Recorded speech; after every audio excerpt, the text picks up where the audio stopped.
I feel the need. The need for speed. Ow! Talk to me, Goose. Okay, man, let's turn and burn.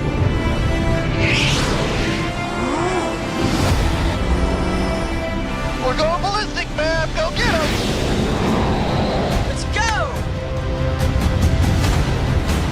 When you hit the brakes, he'll fly right by. Woo!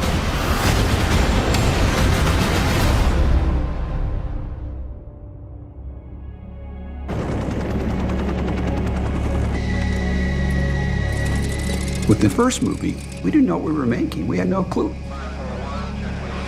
We knew we were making a good movie, but this movie took off all around the world.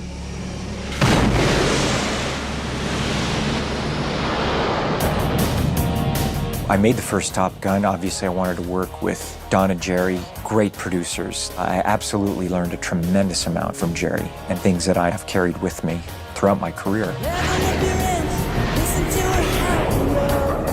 Tony Scott's vision, what he created, is a classic. Tony Scott's shooting style and cinematography was unique and hugely influential to the way movies looked and were filmed from then on. The lighting, the framing, the gradients. It's just so unabashedly cinematic. Everything's at dusk and smoky and moody, and it just oozed cool.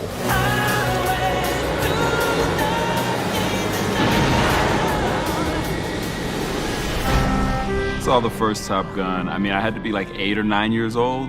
My dad was in the Air Force, so he really wanted to see the movie. And then my mom loves a man in a uniform, so she was down for it. I feel like for most fathers and sons, it's sort of a rite of passage. It's something that fathers sort of hold on to and are like, okay, I cannot wait to show my son this. And that's how it was with my dad. It's not just a movie. I mean, it was a soundtrack. It was the call signs, it was the culture, it was the image of the 80s. It is kind of one of the most ultimately quotable movies of the era. So it's one of those things that's just kind of stuck in the public's consciousness since 1986. Son, your ego is writing checks your body can't cash. I can't tell you how many dudes wear aviators and still talk about Goose and Maverick and, you know, quote the movie.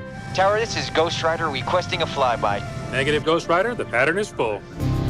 No, ma'am, this is not a good idea. Sorry, Goose, but it's time to buzz the tower. The coffee spill is probably one of my favorite moments.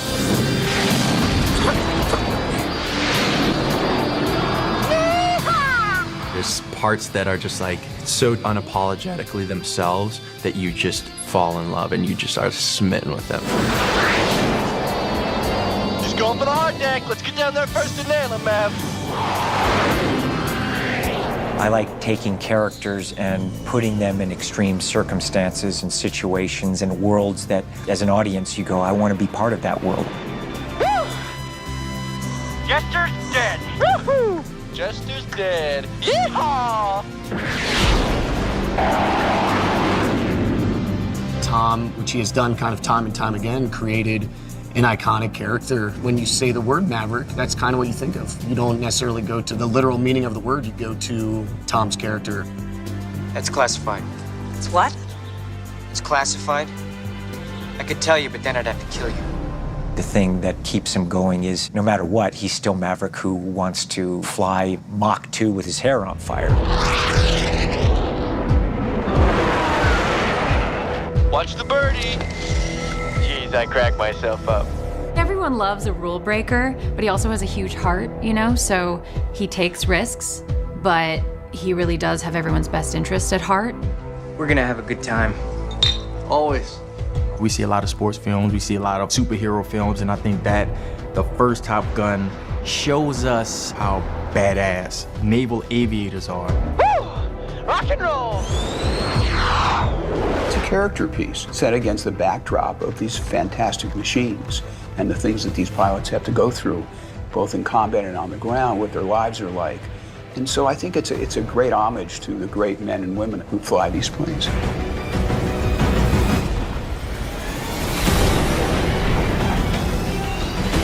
We had such a great time the first time. It's exciting for me to come back and make this movie with an iconic actor like Tom. We definitely pay homage to the first movie. It's nostalgia, and it's wonderful to see it again. Top Gun Maverick feels like a Top Gun movie, but at the same time, there's new characters and a new story. We're carrying the torch and continuing the legacy of something that made such an impact and continues to make an impact, not just cinematically, but also culturally.